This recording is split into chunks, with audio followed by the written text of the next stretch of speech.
사람이 사는 이유와 목적은 무엇일까요? 돈을 많이 버는 것, 좋은 차, 아파트를 구입하는 것, 명예, 좋은 직장을 구하는 것, 유명인과 결혼하는 것. 저는 이 시간 성경이 말하는 사람이 사는 이유와 목적을 함께 살펴보려고 합니다. 저는 일본에서 1년간 유학 생활을 했습니다. 일본 삼육대학에서 1년간 공부했는데요. 성서 기초교리 과목을 공부했습니다. 제1과에 다음과 같은 내용이 나옵니다. 당신은 왜 오늘을 살고 있으며 내일도 살기를 원하는가? 당신을 사랑하고 또 당신이 사랑하는 그 누군가가 있어서 내일도 그를 보고 싶고 그와 함께 있고 싶고 그를 사랑하고 싶기 때문이다. 사랑하고 사랑받는 일 외에 우리가 살아야 할 다른 이유는 없는 것이다. 왜냐하면 사는 것은 사랑하는 것이기 때문이다. 헨리 토라먼트가 한 이야기입니다.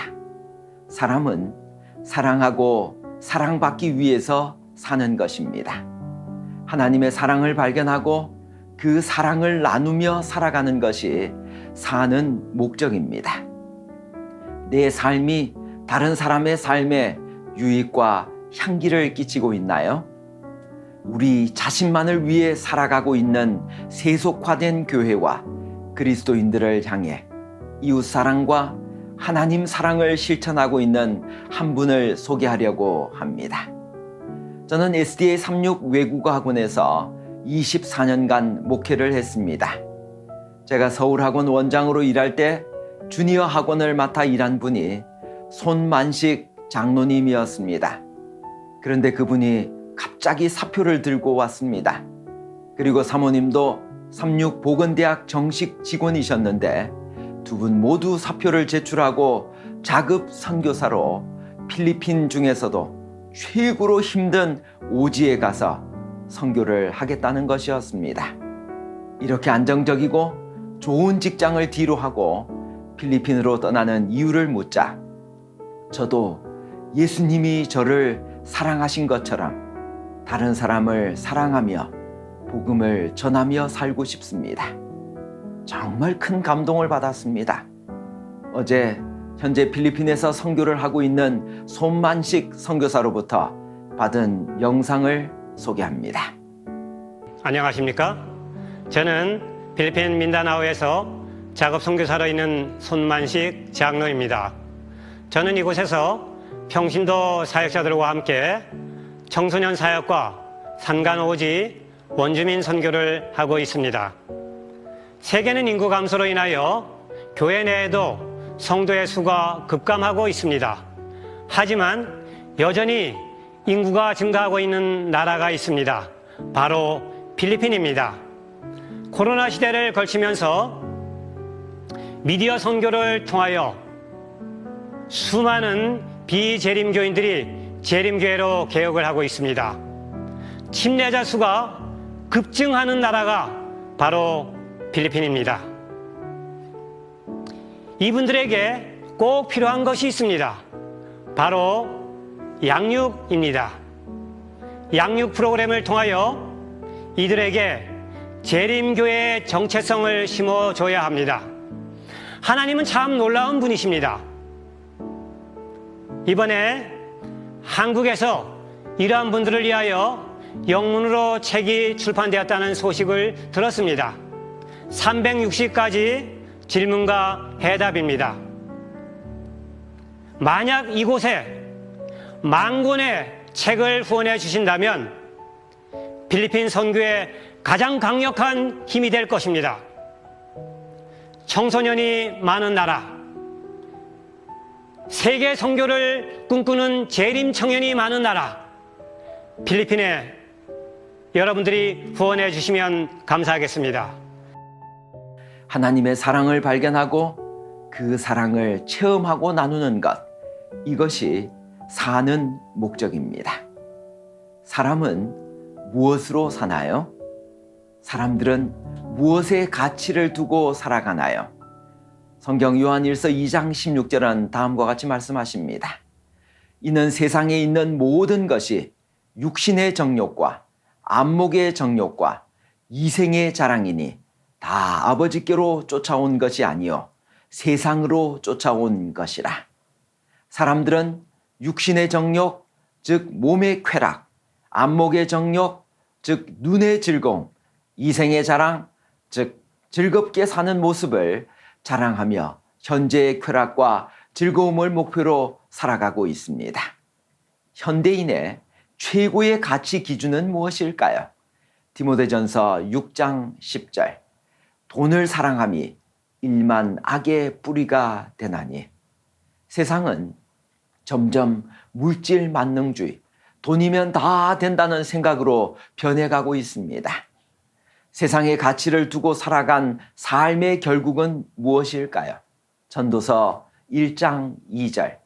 전도자가 가로되 헛되고 헛되며 헛되고 헛되니 모든 것이 헛되도다. 지혜의 왕 솔로몬은 전도서에서 37회나 헛되다고 말합니다. 솔로몬은 이 세상의 가치를 두고 사는 것은 결국은 헛된 일이라고 말합니다. 세상의 가치 외에 또 다른 가치는 없나요? 마태복음 4장 4절.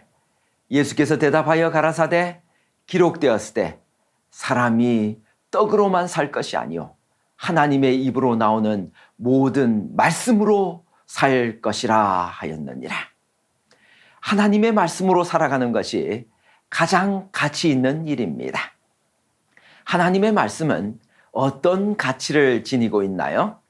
베드로전서 1장 24절 25절입니다. 풀은 마르고 꽃은 떨어지되 오직 주의 말씀은 세세토록 있도다.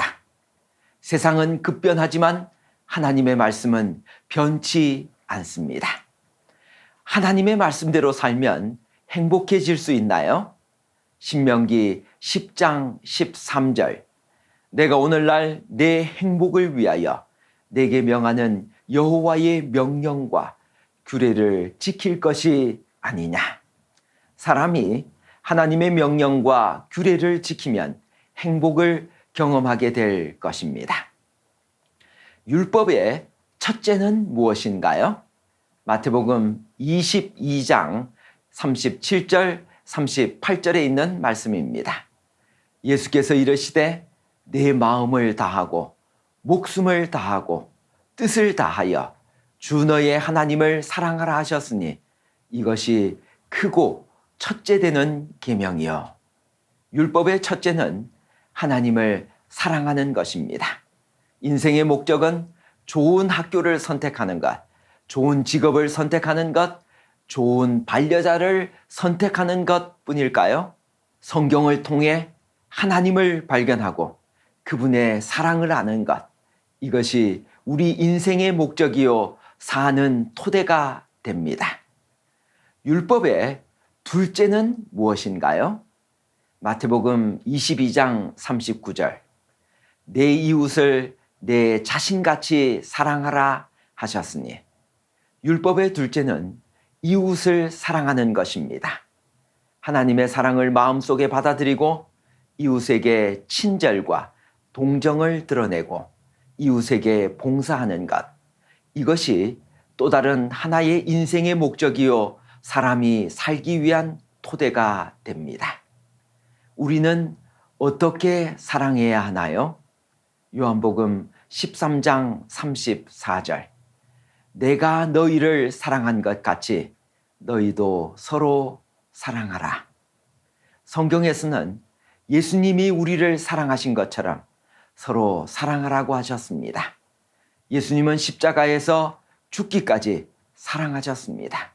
그분은 우리를 위해 자신을 내어주셨습니다. 그분은 자신을 사랑하는 것보다 우리를 더 사랑하신 것입니다. 예수님이 우리를 사랑하신 그 사랑을 우리 마음에 담을 때 우리도 서로 사랑할 수 있습니다.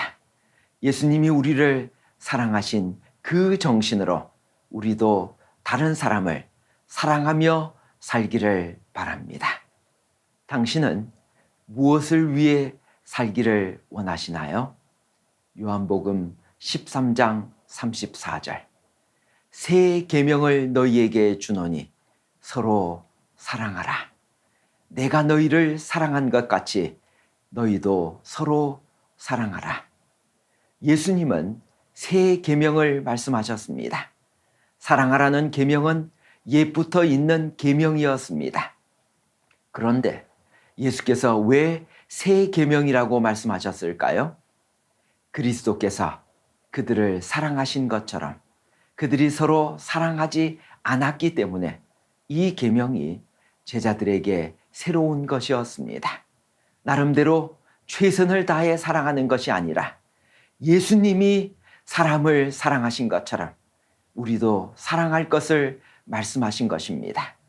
예수께서는 온 천하가 다 알도록 그 사랑을 보여주셨습니다.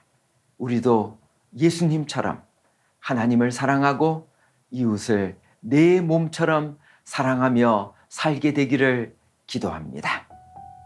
사람이 왜 사나요? 사람은 사랑을 먹어야 삽니다.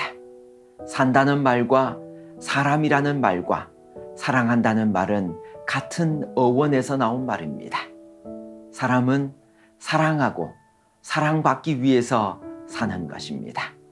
하나님의 사랑을 발견하고 그 사랑을 체험하는 것이 우리가 사는 목적입니다. 올해 6월에 저의 첫째 딸과 둘째 딸이 10일 간격으로 2명의 아이를 낳았습니다. 제게는 손녀가 3명이나 되어 정말 행복합니다. 그런데 밤이면 전쟁이 시작됩니다. 1시간 반 간격으로 손녀들이 젖을 달라고 울어댑니다. 잠을 자지 못하면서도 손녀들에게 젖을 주고 있는 딸들을 바라보며 하나님의 사랑을 생각해 보았습니다. 우리에게 최고의 것을 주시기 위해 우리가 젖을 달라고 울기만 하면 즉시 그 엄청난 사랑을 퍼부어 주시는 하나님.